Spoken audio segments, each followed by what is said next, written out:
Aside from the political estrangement, life in the southwest continued its rhythm over the next few centuries. Crops were brought in, harvested and sown. Fish were caught in the sea and brought to harbour, and the seasons still turned. However, an event was on the horizon that would cast an apocalyptic shadow over the rest of the region's history. A shadow still visible today. I remember growing up, cycling past a site that had once been a village before the arrival of this devastation. Now only fields remain, but you can still see the outlines of the houses in the grass. The event I am referring to is the Black Death.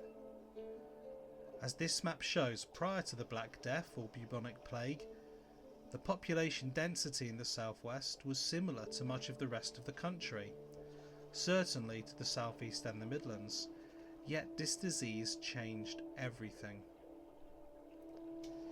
It first landed at Weymouth. You can see the harbour in the background of this slide. From there it spread inland, affecting regions and cities throughout England, but arrived first and had its most dramatic effect here. It's thought around a third of England's population was killed by the bubonic plague, but in many parts of the southwest that figure has been estimated at closer to 50%. That picture with the walls in the fields shows another deserted village in Cornwall. So many people died during the Black Death that they believed the apocalypse had actually come. Monks wrote of living in the end of days, of the world being judged for its wickedness, and of wondering whether it was even worth their time to write, seeing as they didn't think anyone would come after them to read. With so few survivors, there weren't enough people to work the fields, build the walls or carry on trades. No cobblers for shoes, coopers for barrels, or fletchers for arrows. This meant demand for workers was sky high and the number of labourers low, which meant for the first time since the Norman invasion, the peasantry began to have more of a say in their own destiny. When the government tried to impose a poll tax to fund wars with France, people rose up, and the southwest was at the forefront of that revolt, particularly in Somerset.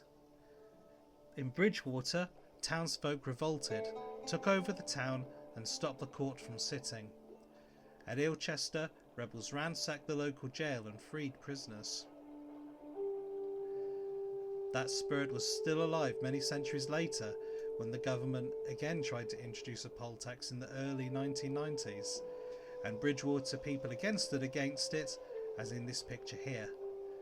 Just as in the Middle Ages, more modern common people also successfully resisted too. In those times though, the peasants used the scarcity of labour to force the government to listen, and they had their grievances addressed. The Black Death had depopulated our region more severely than elsewhere, but its aftermath brought some positive changes. Peasants gained more rights. They could now move towns without their lord's permission, pay their rent in money instead of free labour, and negotiate for better working conditions. However, the depopulation of the southwest remained, and never again would our region rival other parts of England for density of population. We had become a wilder, less tame place, and that character would endure for centuries to come, even till today. One way that untamed character manifests itself is through the enduring of many old customs which have died out or are a lot less common elsewhere in England. This was not for lack of trying on the part of the authorities though. Records from Glastonbury and Exeter shows abbots and bishops repeatedly trying to rein in peasant practices, passing edicts banning offerings at springs, a custom going back to Mesolithic times. Their failure to stop this practice, though, is shown by the fact that the edicts had to be reissued time and time again. In fact, the tradition survives into modern times. When I was young, my mum would tell me to throw a coin in a well and make a wish. Springs still tend to be respected across the southwest, the occurrence of a natural spring often meriting a garden. There even still exist shrines around some springs, such as the Red Spring at Chalice Well in Glastonbury, and next door the White Spring, which is pictured here. Despite passing laws, the church made little effort to evangelise the peasants once the nobility had been converted. In fact, so few priests were available to the peasantry here for weddings and baptisms, a custom developed. Couples would marry by jumping over a broomstick together, formalising it later if a priest arrived. This practice spread to the south of the USA, especially among enslaved people there who did not have access to formal wedding ceremonies. The Southwest also preserved other unusual traditions. In some towns, hobby horse processions still parade through the streets, likely pre-Christian fertility celebrations. Wassailing and other ancient customs survive too. Folk practices such as dowsing also remain fairly common. I've done this myself. Holding rods, I found that they would cross over a cup of water I'd placed in the room, as well as the underfloor water pipe. My brother was sceptical, but when he tried it, sure enough, the rods crossed over the water, and I remember the look on his face. I don't know why it works, there must be a scientific explanation, but such traditions have lasted here longer and more widely than elsewhere. Medieval times also saw the birth of piracy in the southwest. During the 100 Years' War, French raiders attacked our shores and fishing boats. In response, coastal towns armed merchant vessels or raised small navies of their own. Rogues from England, France, Holland and Spain crisscrossed the channel.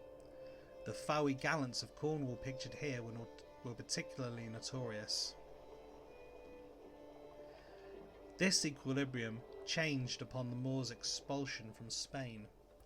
After this, Moorish raiders began attacking our coast in swift, shallow-draft ships. They captured fishing boats and occasionally even took people from ashore and sold them into slavery in Africa. Despite pleas for assistance, help from the government, which was caught up in the final spasms of the Wars of the Roses, did not appear, and so the Southwest defended itself as best it could, with privateers like the Fowey Gallants leading the fight, profitably for themselves wherever possible. Specialised cannons called murderers, lighter than standard ones and mounted on swivel posts, were developed, allowing crews to kill or wound without sinking ships, preserving the vessel and cargo for capture and later resale. Despite the lack of help for our region from the government, new taxes were imposed in 1497 to fund wars against France and Scotland.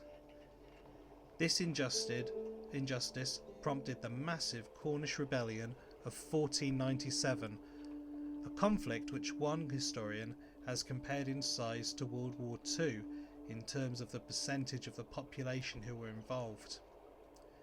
At first, the rebels were very successful. As they marched towards London, they gained massive support and recruits from Devon and Somerset. They avoided major damage to towns, but outside of the southwest, they found little sympathy. They almost reached London itself and were camped next to Deptford Bridge when the King's army caught up with and sadly defeated them. So many Cornishmen died in that conflict that the Cornish language went into steep decline. By the 1500s, books stopped being printed in Cornish, and it ceased to be a literary language, a crucial and sad stage on that language's march towards extinction. The event is still remembered today. In 1997, marchers in this picture on the right retraced the rebellion's route and walked all the way from Cornwall to Deptford Bridge. Another major medieval development was enclosure. Fields had existed in the West Country for untold millennia. Celtic field patterns were small and square and farmed communally. Saxon fields were long and thin, each house owning a strip with communal grazing and fishing rights. But in medieval times, pressure grew to enclose land for profit, cash crops or sheep grazing. This happened nationwide, but in the southwest it threatened many who relied on common land, so resistance was strong, and communal farming and access to land lasted much longer here. One major protest was the Western Rising of 1549, partly over the prayer book but also against the growth of enclosures. Wealthy landowners were fencing off grazing and fishing spots. The rich grew richer, the poor hungrier. Unlike elsewhere, enclosure in the southwest was never fully completed, with acts continuing right into Victorian times. Even today, disputes around enclosure persist. On Dartmoor, landowners have tried to end wild camping rights. Protesters, invoking Old Crochan, the Dartmoor spirit said to dislike mean landlords, warned them, "Be careful, or Old Crochan will come and get you." You can see them here in this picture on the left, doing a protest concert with a figure of Old Crochan. A big reason why many opposed the enclosures was because people didn't want to lose use of the land. On Dartmoor, for example, those protesters in the picture are fighting to be able to camp on the wild land of their choosing. The people who officially own the land say they don't want others camping on land which they own. It was the same with enclosures. We went from a system where people could simply graze their cattle, fish the rivers and use the land as they wished, to a system where all the land was owned by certain individuals and you had to get their permission. Even if you could find them, they weren't necessarily likely to give it. What tended to happen was that people who owned and enclosed the land were able to make money from it and grew richer, while those who lost access to land and fishing rights grew poorer.